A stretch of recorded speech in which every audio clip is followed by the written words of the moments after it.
This is Marwan, And I'm Dana. and today we're going to be speaking about why do we have a preferred love language. So, Dana, what is a love language? So there are 5 love languages according to Gary Chapman.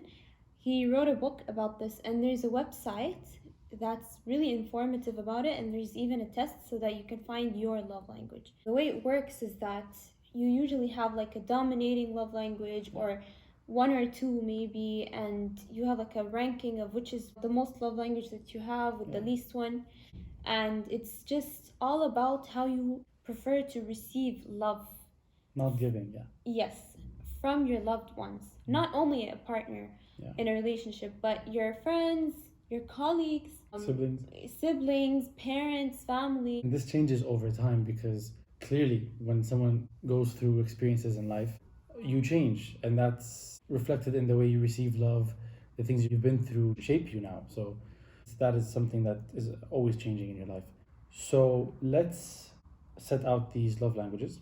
They're 5: quality time, acts of service, physical touch, words of affirmation, and gifts, or receiving gifts. Quality time is, for example, I prefer to receive love by getting your undivided attention, spending time with you, even if we're not talking.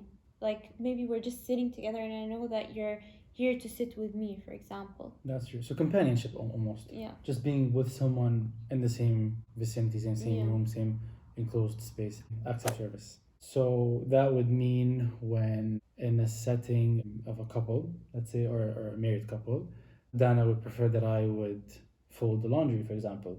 And that would mean so much to her that it's like, oh, Marwan loves me. That's one way of him showing me he loves me, that I did a service for her. But of course, it doesn't have to be something related to the house. It may be something like running an errand for her. Maybe she wanted to get her dry cleaned from the laundromat and she didn't have time, so I did it for her. And to her, that would mean the world. When for me, it's just another errand that I ran. It's nothing really special. Yeah, exactly. Physical touch. Physical touch is people who love to receive love by hugs and kisses, and they want to feel that person's touch in what way or another, like depending on the relationship, obviously. I mean, you can go as deep as a married couple, obviously receiving hugs and kisses, or like on a daily basis. Like you have to wake me up before I go to sleep. You have to express your love in that way. Or a father kissing his son on his forehead, or vice versa. Words of affirmation. I prefer to receive words from you, like words that affirm your love to me. You would tell me, I appreciate your work today, or I love when you help me do this, or you look beautiful today. Anything that has to do with words of compliments, of affirmation. And the way I think about it is that it is definitely something on a daily basis, but what hits me the most is when it comes to, like, for example, your birthday, like a meaningful day for you, and that's how you think of, how do I want to celebrate my birthday with my loved ones? Yeah. Do I want them to write me a really nice long letter, words of affirmation, or do I want them to just spend the entire day with me? No one's using their phones or, that kind of thing. Quality time. Another love language is gifts. Yes. So when someone obviously prefers to get gifts as a means of showing their love to you, we know a lot of people that would rather receive gifts than words of affirmations. For example, I would rather you buy me a phone or buy me a new laptop instead of showing me how much I mean to you or you mean to me, if that makes sense. Yeah, instead of telling them like, oh, you're so special or so on. And they'd get sensitive if you don't give them a gift on their birthday or on a special occasion, for example. Yes, what we're going to talk about next is why this is important and how, to read that person well, because you need to know their love language. Why is it important to know what your love languages are? What levels they are? Yes, exactly. So first of all, everybody has love languages. It's not something for adults. Like it's especially important for children as well, because they're actually smart enough to understand that you appreciate them or you love them when you do certain things for them. So why it's important is because, just on a very simple note, it's really important to know how that person wants to be loved. It's as simple as that. But on a deeper level, you want to make sure that you fulfill that person's needs and wants from you. Because when you're in a close relationship with someone, They might have expectations and so on. Going back to the birthday example, let's say my love language is quality time. I want to spend the entire day with you.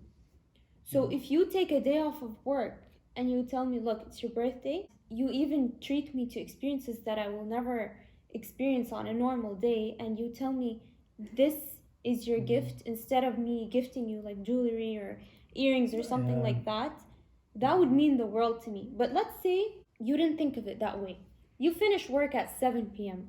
You get home 7:30. By the time we get ready, it's 8, and you just take me out. Yes, you're tired. I don't get that undivided attention. We go for dinner, and it's a school night. It's a work night.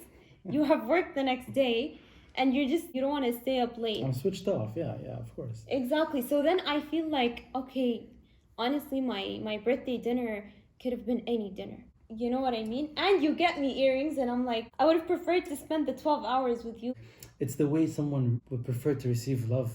It's just as simple as that. And it's equally as important in a business relationship, inferior superior kind of relationship. So boss, employee. When you want to bribe them. Or even equals, so colleagues or brother siblings. In order to build that relationship, to strengthen it, to sustain it, you would have to know what the other person likes, or at least what he prefers. Yes, let's say you're having a bad day and your love language is gifts, and I'm constantly just telling you, you're gonna be okay, you're gonna be fine, and I just like talk, and to you it's not really gonna have that impact. But then I thought of you, and I went and I bought you something to cheer you up, and then even if it's ice cream, technically it's a gift. It makes a difference. And I'd be like, wow, she went out of her way, she knows what I like, so that means she pays attention to me, she cares about me because she thinks about me. You're putting that effort to go the extra step to go like, okay, what would cheer her up, or him in this case. It's very important, and I feel like a lot of our relationships are ruined or are damaged or broken up because of this. It's because you don't pay attention to the things that actually matter to me or to them. But I would think that's more on the extreme level. Like, it's not like you would damage a relationship because you don't know the person's love language. Time after time after time. If your love language is quality time and I keep giving you gifts, are you going to disregard all of the gifts? No. In the end, I did something for you. Let's go deep. A father and a son. If the father thinks that by buying his son gifts whenever he does good in school, if it's his birthday, instead of spending quality time with him and taking him out on an ice cream run or watching a movie with him or going to the park, the kid is going to be like, I don't care about your gifts, I want you to spend time with me. I feel like it's really important for children, whether it's your younger sibling, your child, your little cousin, whatever it is, so that you show them that you understand them and you do something that they want to do. Let's say my little brother wants to see a specific movie and he's been waiting to see that movie with me. And I keep, stalling that, and I'll be like, no, let's go for ice cream instead. And I think that's going to make up for the movie, but it's not, because he didn't get it out of his system. Exactly. So it is important. It can be extremes in relationships. Your brother might end up being like, I won't go up to her to ask her to go out with me anymore. I'm not going to try to spend time with her because I know she won't give me what I want. So it is important on all levels. Siblings, parents, son or children, manager. You have to know if your manager... Okay, that's more of a professional and serious type of relationship, but it still does apply. Except for physical touch. Dear God, I hope not. But on a serious note, it depends on the like let's say your love language is words of affirmation and your manager day by day tells you just good job. That might play with your confidence. You'll excel better. I can start doubting myself, thinking I'm not good enough at my job if I don't get the long speech of words of affirmation or appreciation. You did a good job. Thank you for all your help. I'm so grateful for you. You're a great asset to the team. Thank you for taking care of this specific thing. Honestly, I liked when you did this. These types of things would mean so much more to me than any other person who just thinks it's part of the job. Let's get it over with. Thank you. You're welcome. Let's go. Physical touch obviously doesn't apply. Gifts, I don't think it's right to buy gifts in this setting. In the end, it depends on the relationship. Like in general, it's really important, especially for those that you're close with and people that you spend so much time with and so on. And it's a great way to learn about someone else. It's a great way to learn about your new friend. If you just got married, it's a great way to know how they they function. So you can start your relationship on a very, very strong basis. The way I think of it is that it's the key to building a strong relationship. If you hit the spot with every person around you, or every close friend or person that you interact with on a very regular basis, you will mean so much to them. Even if you're not even that close, they won't forget what you did, or how you're treating them, or how you express your love to them, or anything like that. Yeah. In summary, 5 love languages for everyone. Each person has a preferred one, or at least a dominant love language, as opposed to other 4, or maybe other 2 or 3. If you have 2 dominant love languages, doesn't mean you're right, doesn't mean you're wrong, doesn't mean you're better than me, I'm better than you. It's just how we function, how we are. And again, as I said in the beginning of this video, it changes with time, because life changes change us. It can change. Maybe when you're in a different job, maybe after you get married, it changes. Maybe as you grow up, it changes. Really depends on so many things. And everyone can have a go at this. So you can just search 5 love languages test, and have a go at it. It's very quick, it's very easy, it's informative, and it teaches you a lot about yourself. Again, about your loved ones, your spouses, your colleagues, siblings, father, mother. It shouldn't be contentious. It's not something that should start a fight or should start a debate, but it's very, very interesting. Yeah, I mean, communication is key. Like, once you know your love language, you should try to communicate it with other people. Don't think they are going to read your mind. If they're smart enough, they'll know what your love language is if they spend so much time with you. But in general, communication is key as well.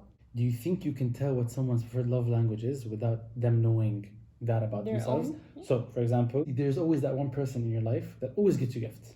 Yeah. So you know in return that probably they like to get gifts. So they think, because I like getting gifts, get it? So because you said when you learn about people.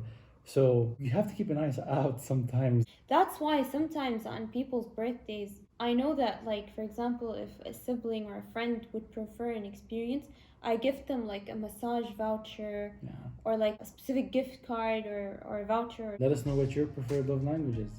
And let us know if you already know about this, or if this was a new concept to you. Do you think there's a 6th love language? Yeah. I mean, that's an interesting question. I don't know. I haven't thought about that. Thank you guys, and we'll see you next time.